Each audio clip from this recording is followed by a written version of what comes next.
Millionaire CEO sees a homeless woman with twin girls. He remembers the woman he abandoned 10 years ago. Let me be their father. I'll give you my entire salary. Before we dive in, whether you're having your morning coffee or winding down for the night, you're exactly where you need to be. The autumn wind cut through Maxwell Harrington's tailored Armani suit as he stepped out of his gleaming black Bentley. At 41, he had everything money could buy. CEO of Harrington Enterprises, Wall Street darling, and one of Boston's most eligible bachelors, yet the emptiness inside him grew with each passing year. "Conference call at 2, sir," his driver reminded him. "I'll be there," Maxwell replied, glancing at his Patek Philippe watch. The financial district bustled with purpose, much like Maxwell himself. He'd built his empire from nothing, sacrificing everything for success. That thought always brought a bitter taste, not everything, but someone. Someone he tried desperately to forget. The memory of Charlotte slipped through his defenses occasionally, especially during autumn. 10 years ago, he'd made his choice. The company over her. She'd been pregnant, begging him to choose their family. He'd walked away. As he approached his building, something caught his eye across the street. A woman with a weathered cardboard sign sat on a bench. 2 small girls huddled beside her. Something about her posture, the way she held her head despite obvious hardship, struck a chord of recognition. Maxwell stopped cold. Those eyes. He'd know them anywhere despite the hollowness that now shadowed them. Charlotte. 10 years had carved deep lines into her once youthful face. Her golden hair was dull, pulled back in a practical ponytail. The designer clothes she once wore, replaced by layers of worn garments. But it was the children that shattered his carefully constructed world. Twin girls, around 9 years old, with his mother's distinctive auburn hair and, even from this distance, his own piercing blue eyes, his daughters. The realization hit him with physical force. He had daughters. Charlotte had carried through with the pregnancy. While he'd been building his empire, she'd been raising his children, alone, and now apparently homeless. Maxwell's phone buzzed. The conference call. Billions in potential investments. The deal he'd worked months to secure. He silenced the phone without looking at it. The smaller of the twins looked up, catching his stare. For a breathtaking moment, he saw himself reflected in her curious gaze. She tugged her mother's sleeve. Charlotte looked up. Their eyes met across the crowded street. Recognition dawned. Her face transformed. Shock, disbelief, then a hardening he felt like a physical blow. She gathered the girls closer, protective. Without conscious decision, Maxwell crossed the street, weaving through honking taxis and business people. His heart hammered against his ribs like it might escape. "Charlotte," he said, stopping a respectful distance away. Maxwell. Her voice was rougher than he remembered, but still unmistakably hers. What a surprise! The twins stared up at him with identical expressions of curiosity. "Are they?" He couldn't finish. "Yes." No elaboration, no softening. "I didn't know." "You didn't want to know." The simple truth in her words stung worse than any accusation. The smaller girl spoke up. "Mom, who's this man?" Maxwell felt the world tilt on its axis. "No one important, Emma," Charlotte replied, but her eyes never left his face. "Charlotte, please." Maxwell found himself saying, "Let me help you. Let me be part of their lives." Her laugh was hollow. "Now, after 10 years, I'll give you anything," he heard himself say, the desperation in his voice unfamiliar. "My salary, a home, everything. Just let me be their father." Charlotte's eyes narrowed. "You can't buy your way into their lives, Maxwell." "Mom, we're hungry," the other twin whispered. Maxwell watched Charlotte's face crumple with a mother's agony of not being able to provide. "Please," he said softly, "just coffee, a meal. We can talk." The light changed. Time to cross or retreat. Charlotte stood, gathering their meager belongings. One meal, no promises. Maxwell nodded, afraid to speak, afraid to break this fragile moment. As they crossed the street together, his phone buzzed again. The conference call, his empire calling. He turned off his phone completely.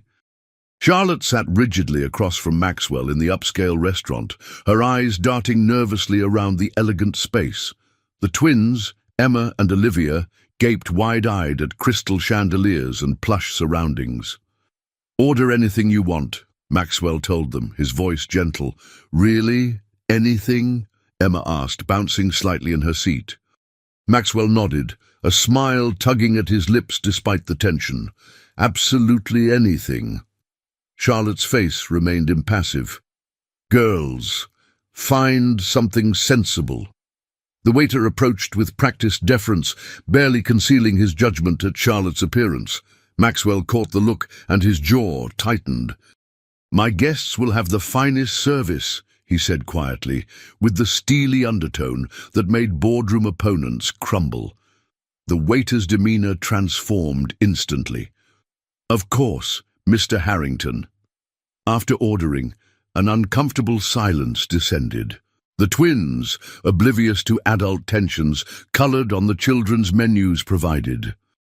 "They're beautiful," Maxwell said finally. "Yes," Charlotte agreed, softening slightly as she looked at her daughters. "They are."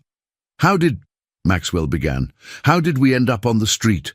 Charlotte finished sharply. "Is that what you're asking?" He nodded, accepting her anger as his due. "I managed for years," she said, keeping her voice low. "Had a decent job as an administrative assistant. But when Olivia got sick last year, leukemia, everything fell apart." Maxwell felt the blood drain from his face. "Leukemia? She's in remission now," Charlotte said quickly, noticing his expression. "But the medical bills—" "Even with insurance, it was too much. I missed work for her treatments, lost my job, then our apartment." Maxwell struggled to process this information. One of his daughters had fought cancer, while he'd been completely unaware of her existence. "3 months on the street," Charlotte continued, her voice clinical, detached. "Shelter beds are limited. We usually get turned away. The food arrived, steaks for the adults, chicken fingers, and milkshakes for the twins. The girls' eyes widened at the portions. "Wow, look, Mom!" Olivia exclaimed. Charlotte's mask slipped, revealing naked relief at seeing her daughters eat properly. Maxwell felt something twist inside him. "Charlotte, I meant what I said," he ventured carefully. "I want to help, not just today." "Why?" she challenged. "Guilt, some midlife crisis. They're my daughters." "Biologically, yes." Her eyes flashed. "But you weren't there for the midnight feedings, the first steps, the nightmares, the chicken pox, the school plays." "I didn't know they existed," he interrupted. "Would it have changed anything if you did?" she asked, the question hanging between them. 10 years ago, Maxwell had been consumed with ambition. Charlotte's pregnancy had seemed like an obstacle to his ascent. Would knowing about twin daughters have changed his calculus? He wasn't sure, and his hesitation answered her question. "That's what I thought," she said quietly. "I'm not the same man I was then," he insisted. "Neither am I that same woman." The twins finished their meals with the efficiency of children who'd learned not to waste food. Emma looked up at Maxwell with curiosity. "Are you rich?" she asked bluntly. "Emma!" Charlotte scolded. Maxwell smiled. "I have been fortunate in business." "Do you have a big house?" Olivia chimed in. "I do," he admitted. "Too big, actually. Just me rattling around in it." "We used to have an apartment," Emma offered, "with a pink bathroom." Maxwell saw Charlotte's eyes grow shiny with unshed tears. "I have a proposition," he said, seizing the moment. "I have a guest house on my property, 3 bedrooms, fully furnished. It's sitting empty. Stay there while you get back on your feet." Charlotte stiffened. "No." "Mom, please," Olivia said, hearing the offer. "A real house." "It's not charity," Maxwell pressed. "It's restitution, and a chance for me to know my daughters." "They don't know you're their father," Charlotte whispered fiercely. "I've never told them." The words struck like physical blows. Of course she hadn't. What would she have said? "I understand," he said, though it hurt more than he expected. "I'm just offering safe housing. Nothing more unless you decide otherwise." Charlotte looked at her daughters, their hopeful faces, their too thin frames. He saw the internal struggle play across her features. "1 week," she finally conceded. "Then we'll re-evaluate." Relief flooded through him. It was a start, a small opening. As they prepared to leave, his phone, now turned back on, exploded with notifications. Missed calls, urgent texts. Maxwell ignored them all. "This is where we're staying." Emma's voice rose in disbelief as Maxwell's car approached the guest house. Though modest compared to the main mansion visible through the trees, the stone cottage, with its slate roof and climbing roses, would have graced the cover of Architectural Digest. "It's like a fairy tale house," Olivia whispered, pressing her nose against the car window. Charlotte remained silent, her hands clasped tightly in her lap. Maxwell could read the warring emotions on her face, relief for her daughters, pride struggling against necessity, lingering anger toward him. They pulled up to the cottage. "I had my housekeeper prepare everything," Maxwell explained, helping unload their meager belongings, 3 worn backpacks containing everything they owned. Inside, Charlotte visibly faltered at the understated luxury: plush sofas, gleaming hardwood floors, a kitchen stocked with food. The twins ran from room to room, squealing with delight at discoveries: soft beds with fluffy comforters, a bathroom with a tub big enough to swim in, bookshelves filled with children's classics. "I didn't know what they might like," Maxwell said awkwardly. "I can get different things if—" "It's fine," Charlotte cut him off. "More than fine." An uncomfortable silence stretched between them. "I should let you settle in," he finally said, placing a card on the counter. "My numbers: cell, office, home, call for anything, anything at all." Charlotte nodded stiffly. As he turned to leave, Olivia appeared in the hallway. "Are you coming back tomorrow?" The innocent question hung in the air. Maxwell looked to Charlotte, deferring to her. "Would you like me to?" he asked carefully. Olivia nodded. "You could see my drawings. I'm really good at horses." "I'd like that very much," he replied, his throat tight with unexpected emotion. "After school," Charlotte interjected. Maxwell blinked. "School?" "They're not enrolled right now, but they will be," Charlotte said firmly. "Education comes first." "Of course," he agreed quickly. "I'll have my assistant arrange everything tomorrow." "The local elementary is excellent." "I can handle it," Charlotte insisted. "I'm sure you can," he acknowledged, "but the administration there can be particular. My family has made donations. It would simplify things." What he didn't say: the school would waive any documentation issues, expedite enrollment, make allowances that might otherwise be impossible. His name carried weight. Charlotte seemed to understand the unspoken. After a moment she nodded grudgingly. "Tomorrow then," Maxwell said, backing toward the door. "Good night." Outside, alone in the gathering darkness, Maxwell leaned against his car, emotions crashing through him like storm waves. Daughters. He had daughters. Beautiful, bright, resilient little girls who had faced hardships he couldn't imagine while he'd been amassing wealth he rarely enjoyed. His phone buzzed. Richard Sanders, his CFO and oldest friend. "Where the hell have you been?" Richard demanded when he answered. "You missed the Westlake call. They're threatening to pull out." "Something came up," Maxwell said distantly. "Something more important than $5 billion? Maxwell looked back at the cottage, where warm light now glowed from the windows. "Yes," he said simply, "much more important." Silence then. "Are you sick? Dying? What's going on, Max?" "I found Charlotte." A longer silence. Richard was one of the few who knew about Charlotte, about Maxwell's choice a decade ago. "And?" Richard finally asked, his tone cautious. "And I have twin daughters. Jesus Christ, now 9 years old, one already survived cancer." "Max?"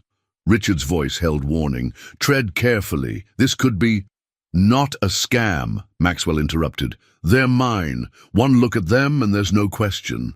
What do they want?" "Nothing. Charlotte didn't even want to see me. They were homeless, Richard. My children were sleeping on the street." Another silence. "Where are they now?" "The guest house." "You moved homeless people into your guest house? Have you lost your mind?" "They're not homeless people," Maxwell snapped. "They're my family." The word surprised him as it left his mouth. Family. He hadn't had real family since his parents died. "The board meeting tomorrow," Richard began.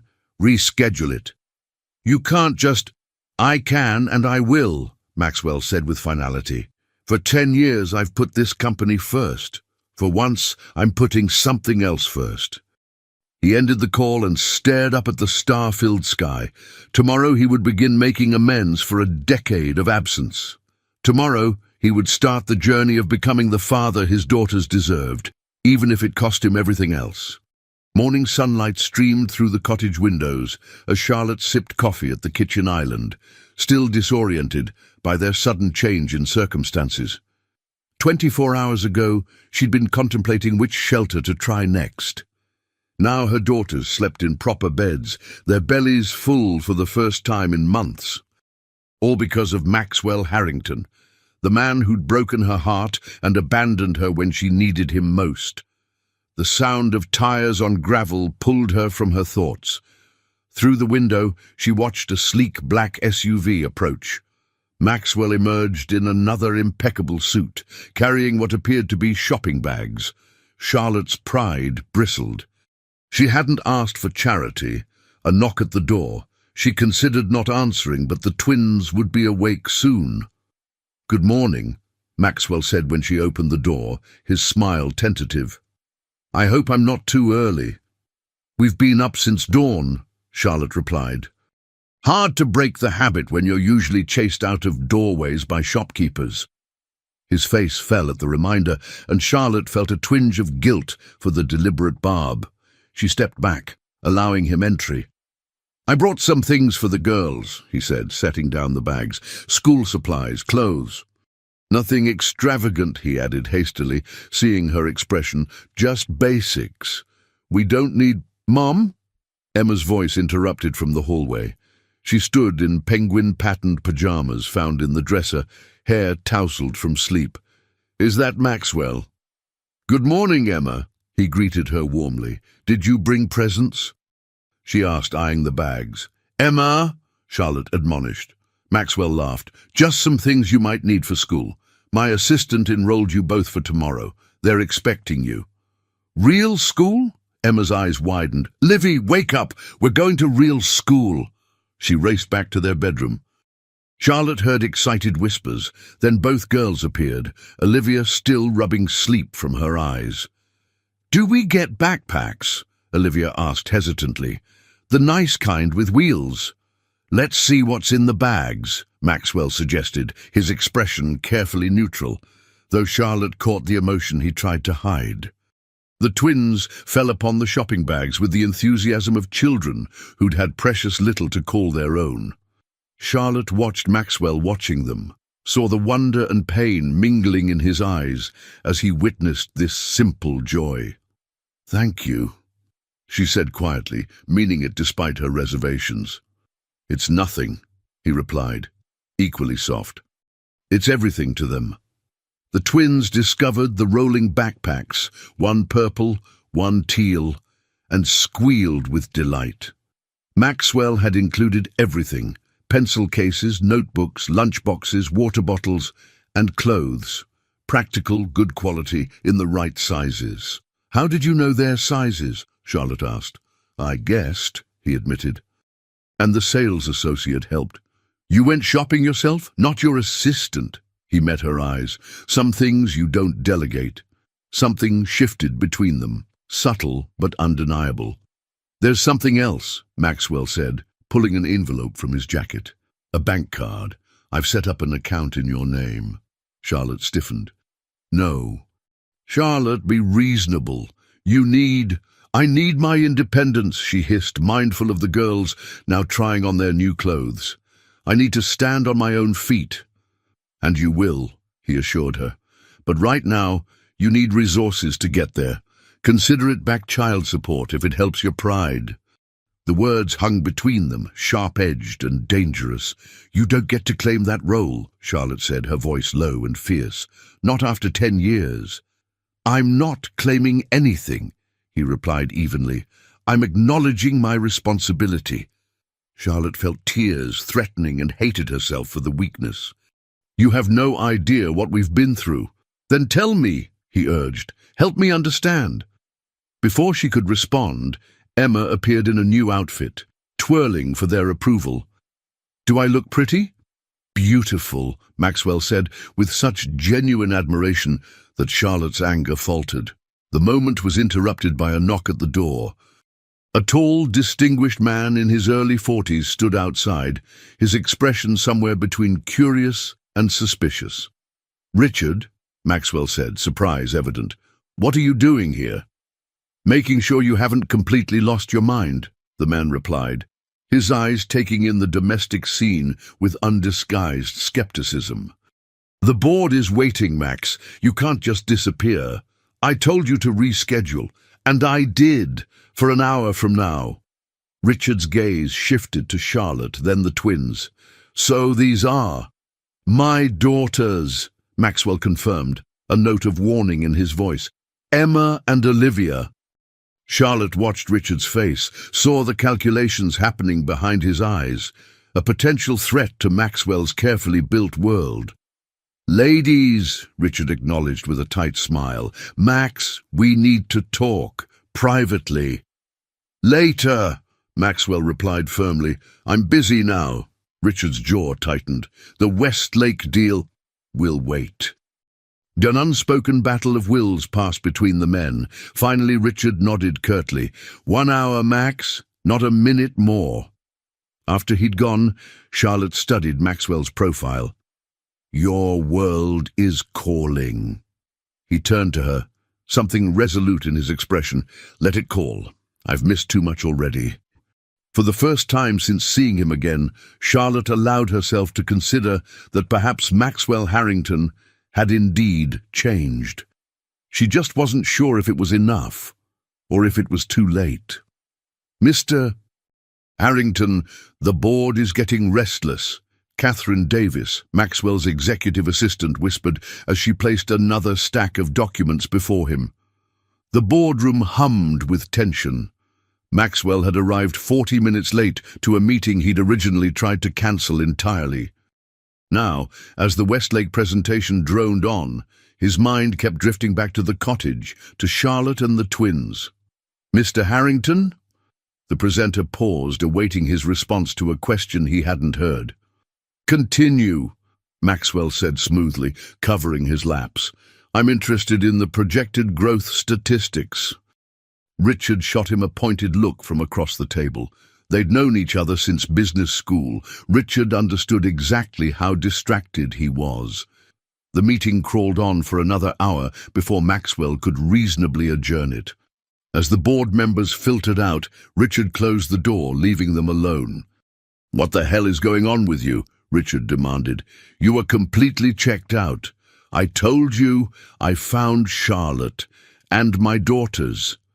So you said, and while that's significant, it doesn't explain throwing away a decade of work. The Westlake acquisition will happen with or without my undivided attention, Maxwell interrupted. The groundwork is laid. The numbers work. This isn't like you, Max, Richard persisted. You don't lose focus. You don't put personal matters ahead of business. Maybe that's precisely the problem, Maxwell replied quietly. Richard studied him. You're serious about this, aren't you? About them? They're my children, Richard. Children you didn't know existed until yesterday. Children whose mother might be... Careful, Maxwell warned, his voice dropping dangerously. Richard sighed. I'm just saying, proceed with caution, verify paternity, protect yourself. The suggestion hit Maxwell like a physical blow. I don't need a DNA test to know they're mine. They have my mother's hair, my eyes, my chin. Then at least let me run a background check on Charlotte, see what she's been up to these past 10 years. She's been raising our daughters while struggling to survive, Maxwell replied coldly. That's what she's been up to. Richard raised his hands in surrender. Fine. Just don't come crying to me when this blows up in your face. After Richard left, Maxwell sat alone in the boardroom, staring out at the Boston skyline. For the first time, the view failed to inspire the usual pride. Instead, he felt hollow, thinking of all he'd sacrificed to reach these heights. His phone chimed with a text from Charlotte. Girls want to know if you're coming for dinner. Something warm unfurled in his chest. 3 simple meals together, and already they expected him, wanted him there. On my way, he replied. At the cottage, he found the girls setting the table, while Charlotte prepared a simple pasta dinner. The domesticity of the scene struck him forcefully. This was what he'd walked away from 10 years ago. Maxwell! Emma spotted him first. Look what we did today! She proudly displayed a drawing of what appeared to be their family, stick figures labelled Mom, Emma, Livy, and surprisingly, Maxwell. That's wonderful, he said, genuinely touched. May I keep it? Emma nodded enthusiastically. I made it for you. Did you finish work? Olivia asked, arranging forks with careful precision. All done, he assured her, though his inbox overflowed with urgent matters. Over dinner, the twins chattered about their upcoming first day at school, their excitement palpable. Charlotte remained quieter, watching Maxwell interact with her daughters. They've never had a man in their lives, she said later, after the twins were asleep. They sat on the cottage porch, the night air cool around them. Never? Maxwell asked, surprised. Charlotte shook her head. I dated occasionally, but no one serious, no one I would introduce to them. She paused. They're getting attached to you. The warning in her voice was clear. I'm not going anywhere, Charlotte. You left before. I was young, selfish, and terrified, he admitted. Success was the only thing that mattered to me then. And now? Maxwell considered the question carefully. Now I realize success means nothing if you have no one to share it with. Charlotte scoffed. That's a convenient revelation. But an honest one, he insisted. Finding you again, meeting the girls. It's forced me to confront what I've become. And what's that? A very wealthy, very lonely man who traded real happiness for the illusion of it. Charlotte studied him in the moonlight. Pretty words, Maxwell, but actions matter more. Give me the chance to show you, he urged. Not for us. That bridge is probably burned beyond repair. But for Emma and Olivia. They don't know you're their father, Charlotte reminded him. When will you tell them? She sighed. I don't know.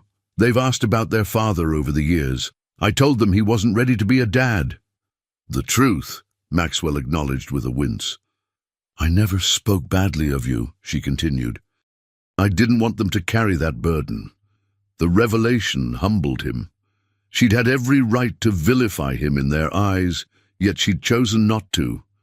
Thank you for that, he said softly. It wasn't for you, she clarified. It was for them. The distinction mattered. Everything she'd done had been for their daughters, while everything he'd done had been for himself, until now. I want to set up trust funds for them, he said, for their education, their future. Maxwell, this isn't negotiable, Charlotte. Whether or not I'm actively in their lives, I will provide for them financially. It's the very least I can do. Charlotte was silent for a long moment. You really have changed, haven't you? I'm trying to, he replied honestly.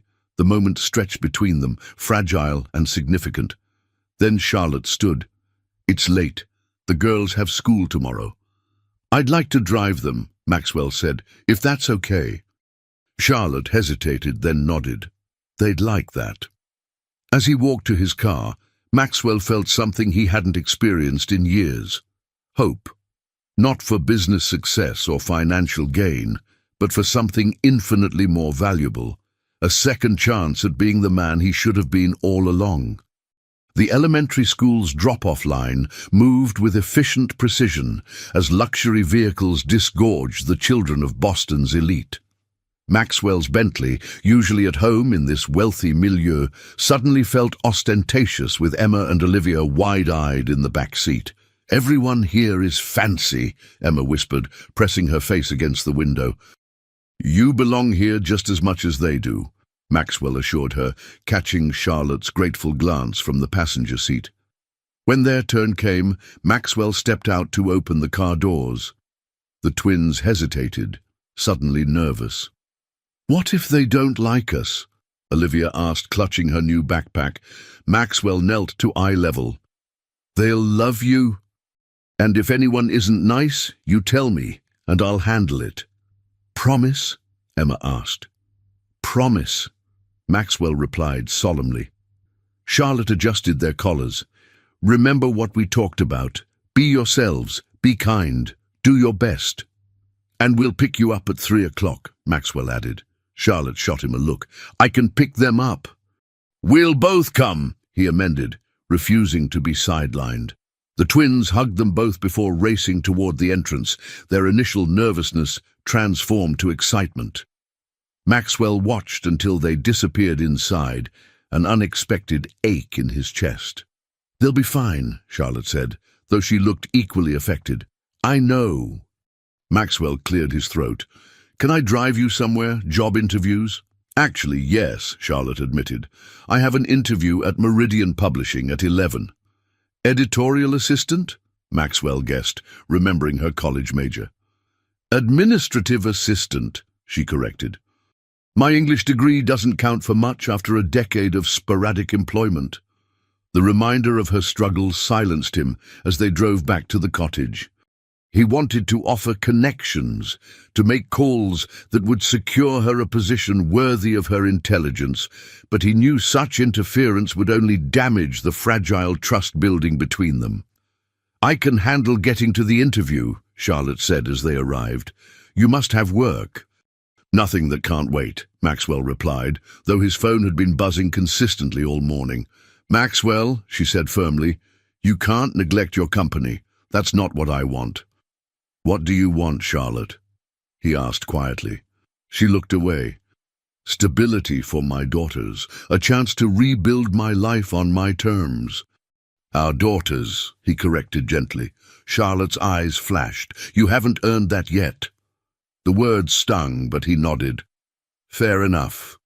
After Charlotte left for her interview, Maxwell returned to his office, where crisis awaited. The Westlake deal was teetering, board members were questioning his commitment, and Richard greeted him with barely concealed frustration. "Nice of you to join us," Richard remarked as Maxwell entered the conference room. "Westlake moved up their deadline. If we don't secure financing by Friday, they're going with Archer Global." "Then we'll secure it by Friday," Maxwell replied, slipping back into CEO mode with practiced ease. For the next 4 hours, he immersed himself in work, pushing aside thoughts of Charlotte and the twins. When his alarm chimed at 2:30, however, he stood abruptly. "We need to continue this tomorrow," he announced. Richard stared incredulously. "We're in the middle of school pickup," Maxwell explained, already heading for the door. "You're leaving $1 billion negotiation to pick up children," Richard called after him. Maxwell paused. "Yes," he said simply, and left. He arrived at the school just as Charlotte pulled up in a taxi. Their eyes met, mutual surprise giving way to something warmer. "You came," she said. "I promised," he replied. The school doors burst open and children streamed out. The twins spotted them and ran over, talking simultaneously about their day. New friends made, classes they liked, a teacher who complimented Olivia's reading. "And I told everyone my dad is a businessman," Emma announced proudly. The words stopped Maxwell cold. He looked at Charlotte, who appeared equally shocked. "Emma," Charlotte began carefully, "why did you say that?" Emma shrugged. "Everyone was talking about their dads. Abigail's dad is a doctor and Tyler's dad is a lawyer. So I said mine is a businessman." "But honey, you don't—" Charlotte faltered. "Is it because he doesn't live with us?" Emma asked innocently. "Tyler's parents are divorced too. He sees his dad on weekends." The simplicity of her assumption that Maxwell was their father, just one who didn't live with them, left both adults speechless. "Can we get ice cream?" Olivia interjected, oblivious to the tension. "Of course," Maxwell managed, his voice strained. At the ice cream parlor, while the twins debated flavors, Charlotte whispered urgently, "I didn't tell them." "I know," Maxwell assured her, "but they're intelligent. They've clearly been thinking about it." "What do we do?" "Tell them the truth," he suggested, "an age-appropriate version." Charlotte bit her lip. "And what is that exactly? That you abandoned us? That you didn't want them?" "That I made the biggest mistake of my life," Maxwell countered, "and I'm trying to make amends." Before Charlotte could respond, Maxwell's phone rang, Richard for the 5th time. He silenced it again.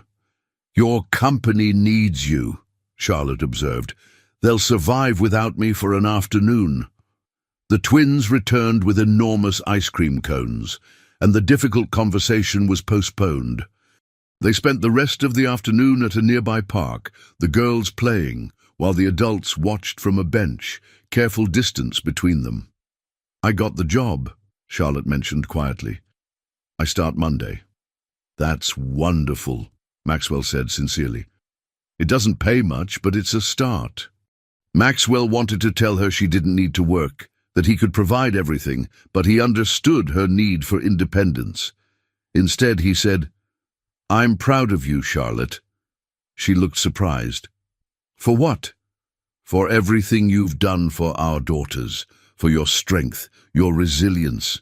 Charlotte's eyes grew shiny. "I didn't have a choice." "You did," he countered. "You chose to be an extraordinary mother when I chose to be nothing at all." A single tear escaped, which she quickly brushed away. "We should get back. They have homework."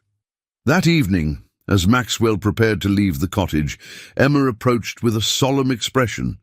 "Are you our dad?" The directness of the question left him breathless. He looked to Charlotte, who had frozen in the kitchen doorway. "Why do you ask that, sweetie?" He hedged. "You look like us," Emma said simply. "And you care about us. And you keep looking at Mum like Tyler's dad looks at his mum, even though they're divorced, out of the mouths of babes." Maxwell knelt to her level, conscious that Olivia had also appeared, listening intently. "It's complicated, Emma," he began. "That means yes," Olivia stated matter-of-factly. Charlotte came forward, joining Maxwell. They exchanged a look, reaching silent agreement. "Yes," Charlotte confirmed gently, "Maxwell is your biological father." "I knew it!" Emma exclaimed. "Why didn't you tell us?" Olivia asked, her expression more guarded than her sister's. "Because," Maxwell said carefully, "I haven't been part of your lives until now. I didn't earn the right to be called your father." "Were you in jail?" Emma asked with the bluntness of childhood. Despite everything, Maxwell laughed. "No, nothing like that. I made very poor choices. I hurt your mother deeply. I wasn't ready to be a father." "But you are now," Olivia pressed, her penetrating gaze so like his own. Maxwell felt the weight of the moment, the lives hanging in balance. "I want to be," he answered honestly, "very much if you'll let me." The twins exchanged a look, having one of those silent conversations that only twins can have. "Okay," Emma decided for both of them, "but you have to promise not to go away again." "I promise," Maxwell said, his voice thick with emotion. As the girls hugged him, tentatively at first, then with growing confidence, Maxwell met Charlotte's eyes over their heads. Her expression was complex: caution, hope, lingering hurt, and something new, something like possibility. For the first time in 10 years, Maxwell felt truly alive. "They want to call me Dad," Maxwell said, his voice tight with emotion as he paced Richard's office the following morning. Richard sighed, leaning back in his chair. "And this surprises you because it's so fast. 1 week ago I didn't even know they existed." "Children adapt quickly," Richard observed. "Unlike certain CEOs I know who seem determined to torpedo their companies." Maxwell stopped pacing. "The Westlake deal isn't dead. No thanks to you, I had to personally guarantee our commitment to make the Friday deadline." "And we'll meet it," Maxwell assured him. "How?" "You're barely here. When you are here, you're distracted." Richard's expression softened slightly. "Look, I understand this is significant, life-changing, but you spent a decade building this company. Are you really willing to risk it all?" The question hung between them. Once, the answer would have been unequivocal. Now Maxwell wasn't so sure. "I need to find balance," he said finally. "Balance?" Richard repeated skeptically. "Between being CEO of a multi-billion-dollar corporation and instant father to 9-year-old twins. Good luck with that." Maxwell's phone chimed with a text from Charlotte. "Girls have school play in 2 weeks. They want to know if you'll come." Something warm unfurled in his chest. Such a normal request. Such an extraordinary gift. "I'll make it work," Maxwell said with renewed determination. "The board meeting is at 4, Richard reminded him. "Try to actually attend this one, would you?" Maxwell nodded distractedly, already heading for the door. "Mom, can we go to Dad's big house?" Emma asked over dinner that evening. The word Dad still sent a jolt through Charlotte each time. A week of knowing the truth, and the twins had embraced it wholeheartedly, while she still struggled with conflicting emotions. "I don't think that's appropriate," she replied carefully. "Why not?" Olivia pressed. "We live on his property already." "That's different," Charlotte explained. "The cottage is separate, independent. But don't you want to see where he lives?" Emma persisted. "I bet it's like a castle." Charlotte forced a smile. "Finish your vegetables, please." Later, after the girls were asleep, Charlotte sat on the porch swing, watching the lights of Maxwell's mansion through the trees. So close, yet worlds apart, just as they had always been. The sound of footsteps on gravel announced his arrival. Maxwell appeared, having changed from his business attire to casual clothes, jeans and a simple sweater that made him look more approachable, more like the man she'd fallen in love with years ago. "The girls want to see the main house," she said without preamble. Maxwell settled beside her on the swing. "I'd love to show them." "I'm not sure it's a good idea." "Why not?" Charlotte struggled to articulate her concerns. "It's too much, too fast. They're already calling you Dad after knowing you for a week." "Does that bother you?" he asked quietly. "Of course it bothers me," she admitted. "I raised them alone for 9 years while you lived in luxury. Now you swoop in with your millions and your mansion, and suddenly you're Dad."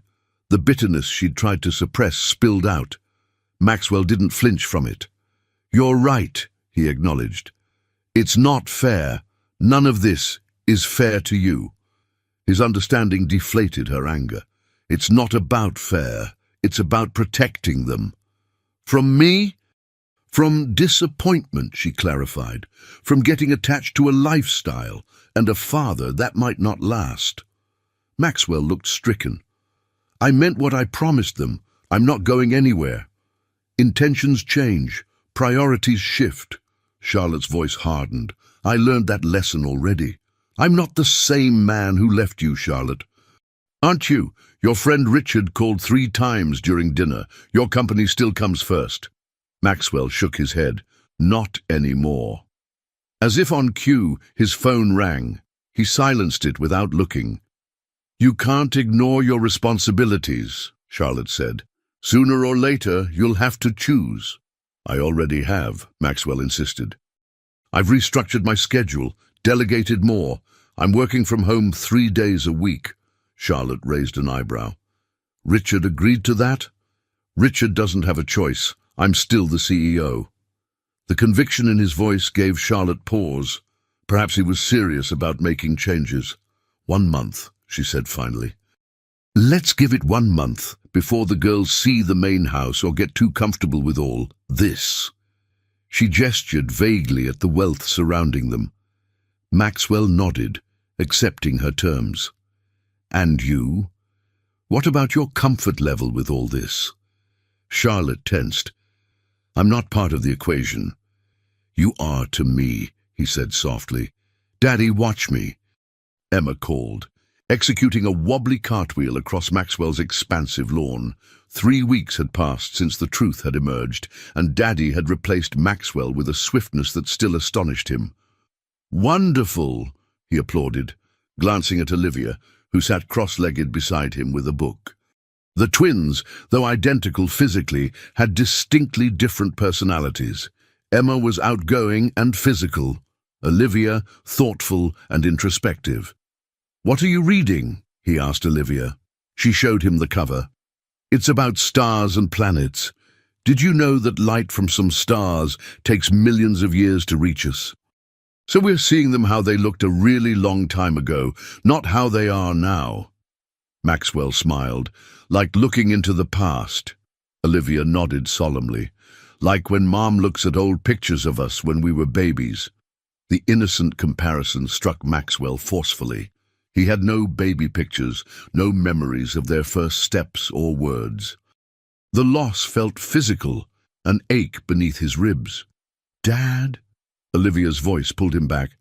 "Are you sad?" He considered deflecting, then decided on honesty. "A little. I miss so much of your lives." Olivia studied him with those penetrating eyes, so like his own. "Mom said you weren't ready to be a dad then." "That's true. Are you ready now?" The directness of her question deserved equal directness in response. "I'm learning," Maxwell said. "Every day." Olivia seemed to accept this. "Mom says everybody makes mistakes. The important thing is to fix them if you can," out of the mouths of babes. "Your mom is very wise," Maxwell replied. Emma raced over, breathless with exertion. "Can we see inside the big house now?" Mom said after a month. "And it's been a month and 3 days. I've been counting." Maxwell chuckled. "Let me check with your mother first." "She's at work," Emma pointed out. "We could just take a quick peek. She wouldn't even know." "That would be dishonest," Maxwell said firmly. "And we don't keep secrets from your mother." Both girls looked impressed by this stance, and Maxwell realized they were constantly evaluating him, testing boundaries, assessing his character. He was on probation, not just with Charlotte, but with his daughters as well. "How about this?" he suggested. "We'll invite your mom for dinner tonight, at the main house. Then you can all see it together." The twins exchanged one of their telepathic glances. "Deal," they said in unison. Charlotte, when contacted, was hesitant but eventually agreed. Maxwell spent the afternoon with uncharacteristic nervousness, instructing his housekeeper on dinner preparations and straightening rooms that were already immaculate. "You're acting like a teenager before prom," Richard remarked during their video call. "It's important," Maxwell replied simply. Richard sighed. "The Tokyo investors are expecting you next week. Reschedule it." "Again? Max, this is getting ridiculous. You can't run a global corporation remotely forever." "It's not forever," Maxwell insisted, "just until things stabilize." "And when will that be, exactly? These children will need a father for the next decade, minimum." The question hit a nerve. Maxwell had been avoiding thinking too far ahead, focusing instead on daily victories, a laugh shared with the twins, a moment of softening from Charlotte. "I'll figure it out," he said firmly. Charlotte arrived promptly at 6, wearing a simple dress that reminded Maxwell of the woman he'd known a decade ago. confident, vibrant, full of dreams. The twins danced around her, excitement bubbling over. "Thank you for coming," Maxwell greeted her. "The girls have talked of nothing else for days," she replied with a small smile.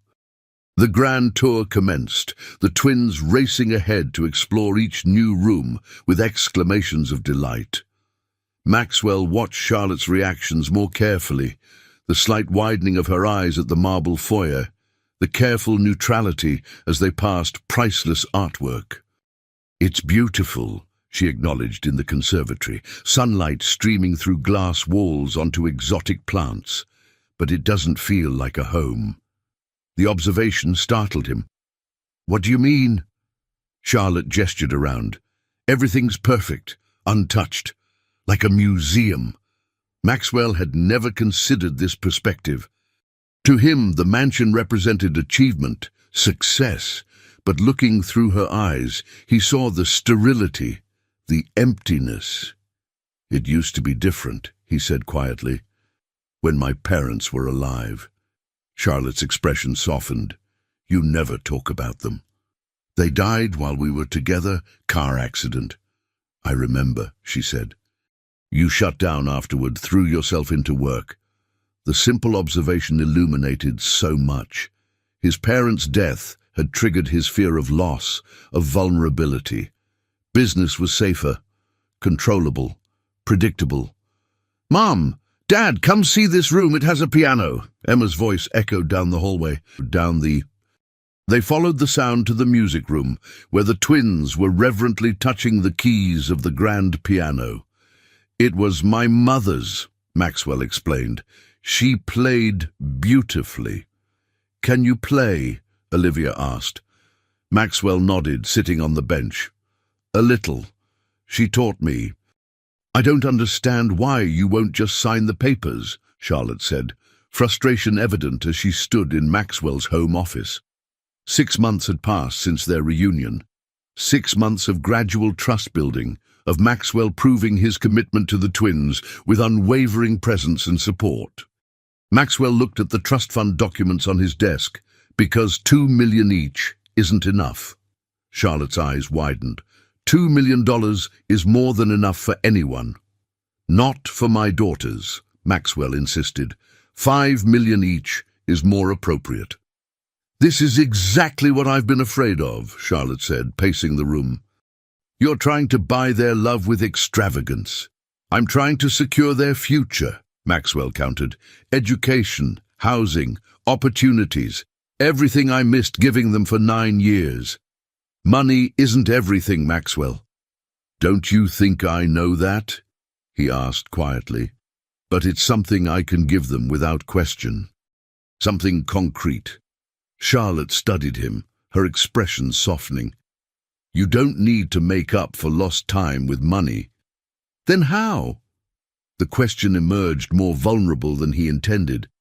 "By being present, consistent." Charlotte sat across from him. "By showing up for the science fair and the scraped knees and the nightmares."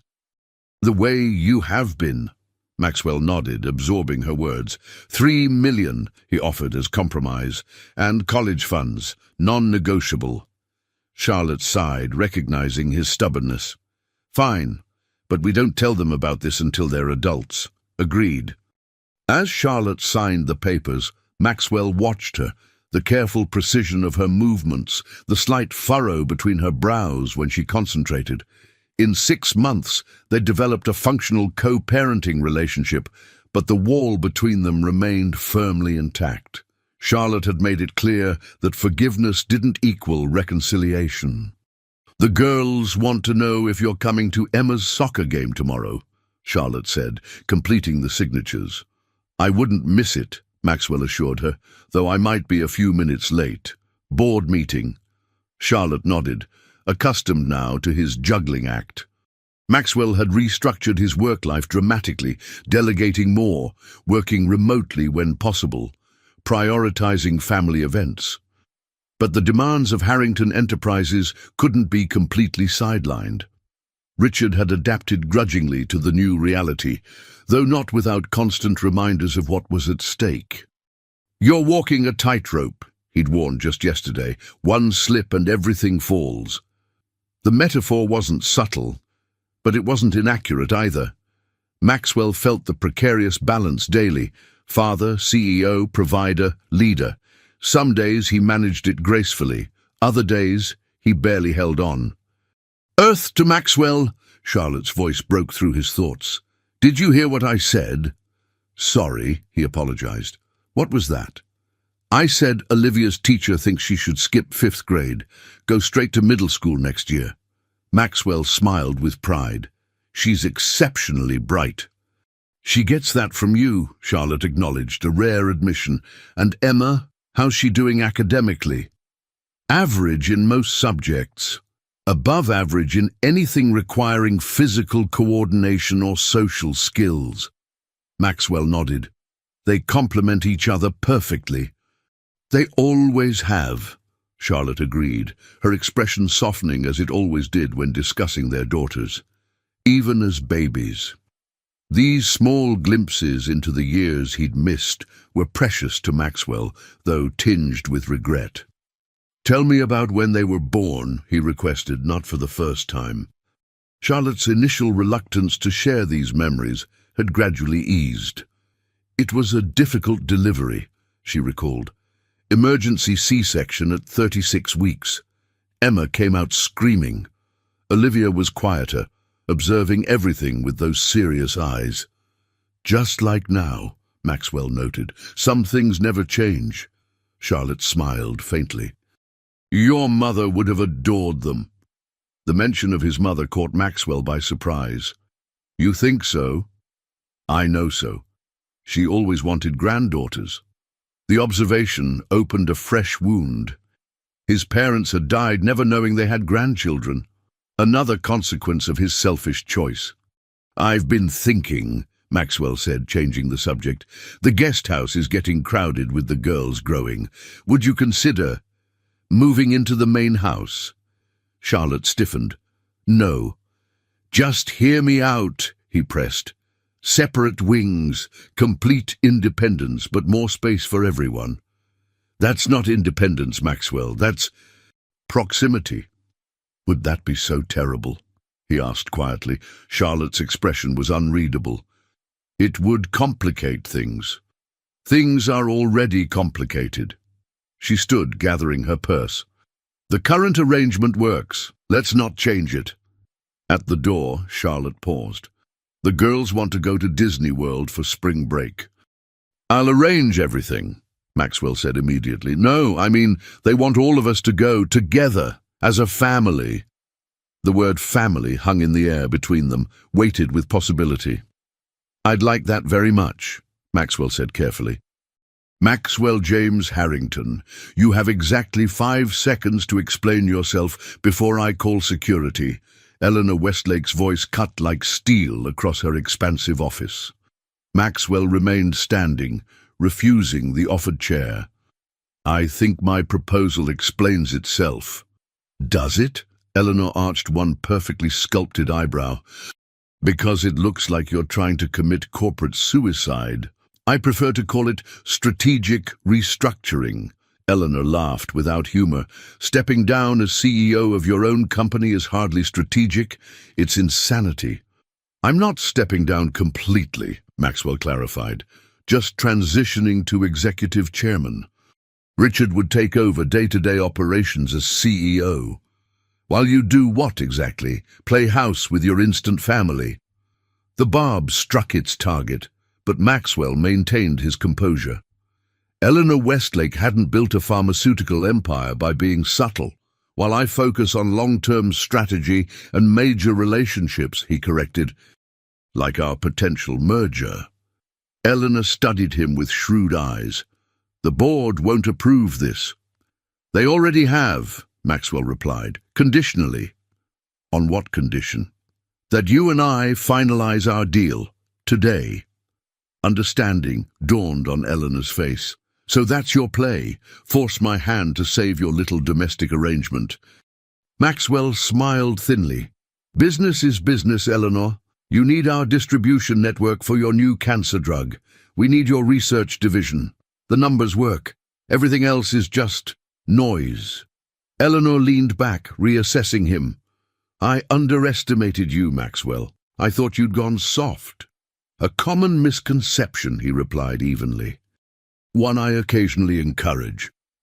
After a lengthy silence, Eleanor pressed her intercom. Send in the lawyers. We're signing today. 4 hours later, Maxwell emerged from Westlake Pharmaceuticals with the signed merger agreement, the largest deal of his career and potentially his last as active CEO. Richard was waiting in the car. Well? Maxwell handed him the documents. Done. Richard skimmed the terms, eyes widening. These are better than our original offer. Eleanor respects decisiveness, Maxwell explained. Once she realized I was serious about the restructuring, she saw an opportunity to negotiate directly with me one last time. So it's really happening? Richard asked, still processing. You're making me CEO. You've earned it, Maxwell said sincerely, and it's time. Richard studied his oldest friend. This is about more than just balancing work and family, isn't it? Maxwell gazed out the window as Boston's financial district slid past. Charlotte and the girls are moving into the main house next month. She agreed. Richard sounded surprised. Not exactly. Maxwell smiled slightly. She said she'd consider it if I could prove I was serious about permanent changes, about putting family first, truly first. And this restructuring is your proof. Part of it, Maxwell acknowledged. You're still in love with her, Richard observed, after all this time. Maxwell didn't confirm or deny. Some truths were too personal, too raw to voice aloud. What if she never feels the same? Richard pressed. What if all these changes are for nothing? They won't be for nothing, Maxwell replied with conviction. The twins need their father, fully present, not constantly divided. That alone justifies everything. Richard sighed. Well, for what it's worth, I think you're making the right choice. Finally. Maxwell raised an eyebrow. Finally? Then let's just say I wasn't entirely convinced when you first found them, Richard admitted. I thought it might be temporary, guilt, midlife crisis, something you'd get over. And now? Now I see how they've changed you, for the better. Richard grinned, suddenly. And though I reserve the right to call you at all hours when I'm drowning in CEO responsibilities. Noted, Maxwell laughed.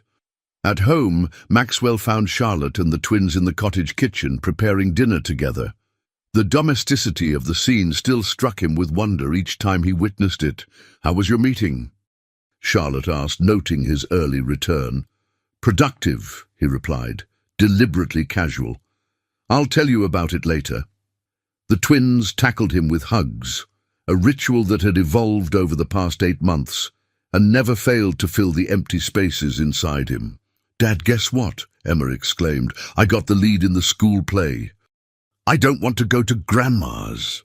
Emma's wail echoed through the main house, where they'd been living for nearly 4 months now. Dad, please don't make us. Maxwell knelt to his daughter's level, wiping tears from her freckled cheeks. It's only for the weekend, sweetheart. Your mom needs to visit Grandma Henderson in the hospital. No, but why can't you come too? Olivia asked, more composed than her twin, but equally distressed. Because, Charlotte explained patiently, entering the room with packed overnight bags. Grandma doesn't know about your dad yet. She's been very sick, and I don't want to overwhelm her. The truth was more complicated. Charlotte's mother had never forgiven Maxwell for abandoning her pregnant daughter. Learning he was back in their lives, that they were living in his home, would require careful introduction, not a surprise appearance during a health crisis. You'll have fun with your cousins, Charlotte assured them, and it's just 2 nights. Will you call us? Emma asked Maxwell, bottom lip trembling. Every morning and every night, he promised. After tearful goodbyes and multiple reassurances, Charlotte finally managed to get the twins into the car. Maxwell stood in the driveway, waving until they disappeared down the long drive. The house felt immediately emptier, hollower without their presence.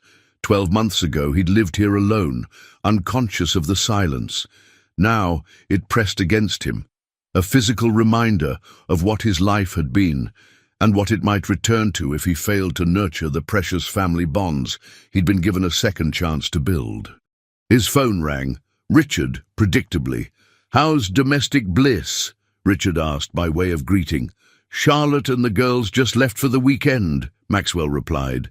"Family emergency with her mother." "Perfect timing," Richard said. "The Tokyo team finally agreed to meet in Boston instead of Japan. I've scheduled them for tomorrow morning."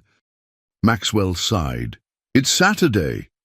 "Business doesn't recognize weekends, as you well know." Richard paused. "Besides, isn't this why you restructured? So you could handle the big relationships while I deal with day-to-day operations." He had a point. Maxwell had promised the board he would remain active in key partnerships and strategy. "What time?" 9 a.m. Four Seasons. Wear your intimidation suit." Maxwell smiled despite himself. "The charcoal brioni with the red tie." "That's the one," Richard confirmed. "These guys respect power moves." After ending the call, Maxwell wandered through the quiet house. 4 months of cohabitation had transformed it from showplace to home. Children's artwork adorned refrigerator doors. Textbooks and soccer cleats cluttered hallway benches. The formal living room had been reimagined as a family room, with comfortable seating arranged around a television rather than a priceless sculpture. Charlotte's influence was equally evident. Fresh flowers in simple arrangements, family photos in silver frames, books stacked on bedside tables. She had breathed life into spaces that had been merely perfect before. Their living arrangement worked surprisingly well. Charlotte and the twins occupied the east wing, Maxwell the west. They shared common areas: kitchen, family room, garden. It offered both togetherness and privacy, allowing their unusual family dynamic to evolve naturally. And evolve it had. The twins now moved between parents with ease, sometimes seeking Maxwell for homework help, sometimes Charlotte for comfort. They ate dinner together most evenings, shared weekend activities, attended school functions as a unit. To outsiders, they might appear a normal family. But Maxwell and Charlotte maintained careful boundaries. Their relationship, while increasingly warm and cooperative, remained firmly in co-parenting territory. Maxwell's confession of love hung between them, acknowledged but not addressed. The call came just after 9. Charlotte, her voice tight with stress.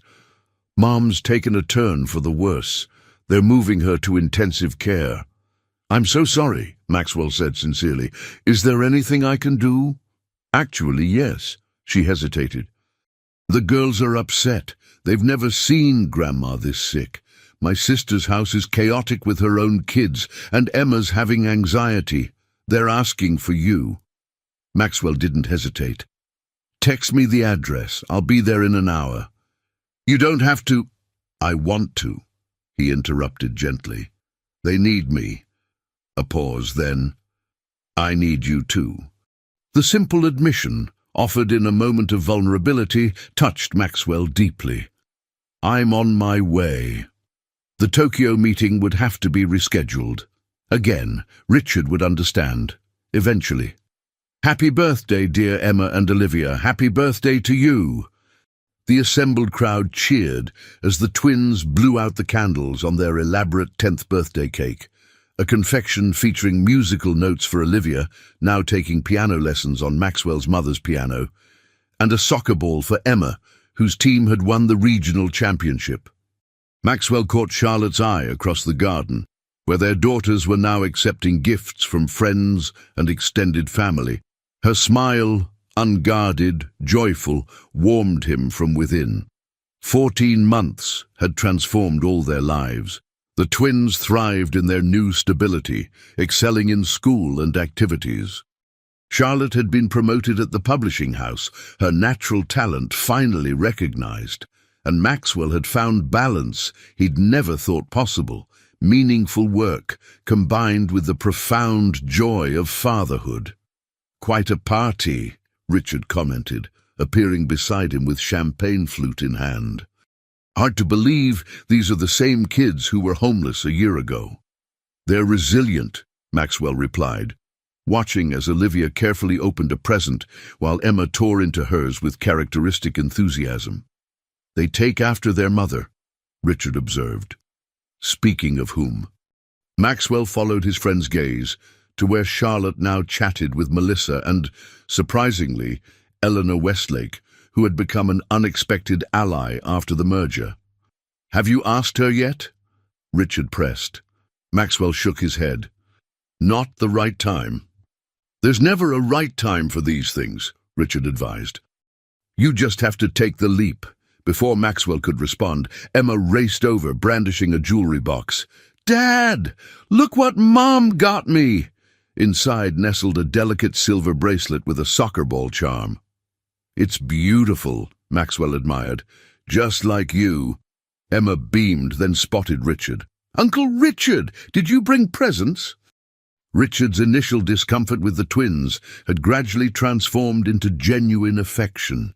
Don't I always, Squirt? He replied, producing 2 identical envelopes from his jacket.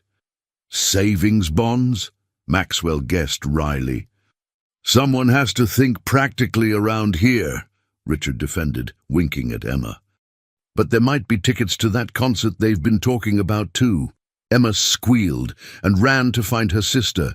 Richard's contribution clutched tightly. Uncle Richard?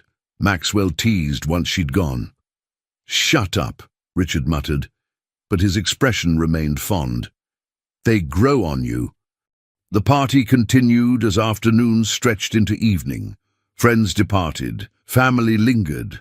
Maxwell's house, their house now, filled with the comfortable noise of people who belonged together. After the twins had opened their final gifts, matching iPads from Maxwell, despite Charlotte's initial objections about extravagance, Charlotte announced bedtime. But Mom, Emma protested, it's our birthday. And you've had a full day of celebration, Charlotte countered. School tomorrow. Listen to your mother, Maxwell supported, receiving a grateful glance from Charlotte. Can Dad tuck us in? Olivia requested. Of course, Charlotte agreed easily. Later, after stories and goodnight kisses, Maxwell found Charlotte alone on the terrace, gazing at stars appearing in the twilight sky. They're finally asleep, he reported, joining her at the stone balustrade. Too much excitement, Charlotte smiled. Thank you for the party. It was perfect. They deserve perfect, Maxwell replied simply. They stood in companionable silence, shoulders nearly touching. 14 months had healed much between them. Trust rebuilt through consistent action, respect earned through co-parenting challenges, friendship forged in the crucible of family life. But something remained unresolved. The deeper current that had always flowed beneath their relationship, acknowledged that night on the cottage porch, but never since addressed. Charlotte, Maxwell began carefully, there's something I've been wanting to ask you. She turned to him, expression curious but guarded. Yes. Maxwell reached into his pocket, withdrawing a small velvet box. Charlotte's eyes widened. This isn't what you think, he clarified quickly. Not exactly. He opened the box, revealing not an engagement ring, but a simple silver key. A key? Charlotte looked confused. To a house, Maxwell explained, on Marlborough Street. 3 bedrooms, garden, walking distance to the girls' school. He paused. In your name only. Understanding dawned in Charlotte's eyes. You bought me a house? I bought you independence, Maxwell corrected gently. The choice to stay or go on your terms. No financial entanglements, no obligations. Charlotte stared at the key, emotions warring across her expressive face. Why? Because true choice requires viable options, Maxwell replied. For 14 months, necessity has kept you here. I want you to stay because you want to, not because you have to.